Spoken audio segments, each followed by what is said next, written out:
పెద్ద మనుషులు ఎప్పుడైనా అరేయ్ పలానా మనిషిని చూసి నేర్చుకోరా జీవితంలో బాగుపడతావు అని చెప్పిర్రు. కానీ సినిమాలు చూసి బాగుపడరా అని ఎన్నడూ చెప్పలే. కానీ గీ నడుమొచ్చిన 'లక్కీ భాస్కర్' సినిమా చూసి గీ స్కూల్ పోరగాళ్ళు ఏం చేసిర్రో చూడుర్రి.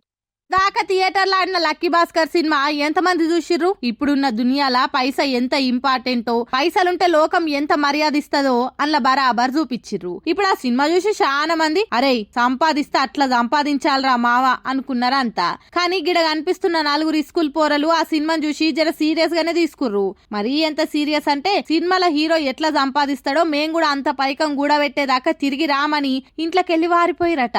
ఇక ఇప్పుడు ఈ ముచ్చట వైరల్ అయ్యేసరికి ఇదెక్కడేశం రా దేవుడా, అందరు అబ్దుల్ కలాం నో అంబేద్కర్ నో ఇంకా పెద్ద పెద్ద మేధావులను చూసి ఇన్స్పైర్ గాంగా చూసినాం గాని మీరెక్కడ తిక్కలోలరా సామి అని పరిశాన్ అవుతుర్రు. ఇంకొందరు అయితే గిసోంటి చూసినప్పుడే అబ్దుల్ కలాం గారు ఎప్పుడు చెప్పే డైలాగ్ గుర్తొస్తది. అదే కలాం గారు కలలు మాత్రమే కనమన్నారు, అదేదో చెయ్యొద్దన్నారు అనుకుంటా నవ్వుకుంటుర్రిగా. మళ్ళీగా ఈ పోరలు దొరికితే మాత్రం అలా అయ్యవ్వ చేతిలో ఉంటది చూడుర్రి, ఒక్కో దెబ్బ ఒక్కో సినిమా సీను. ఏమంటారు?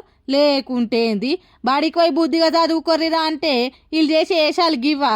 ఈ పోరలకిన వారే బుద్ధిగా భయం లేకుండా పోయింది.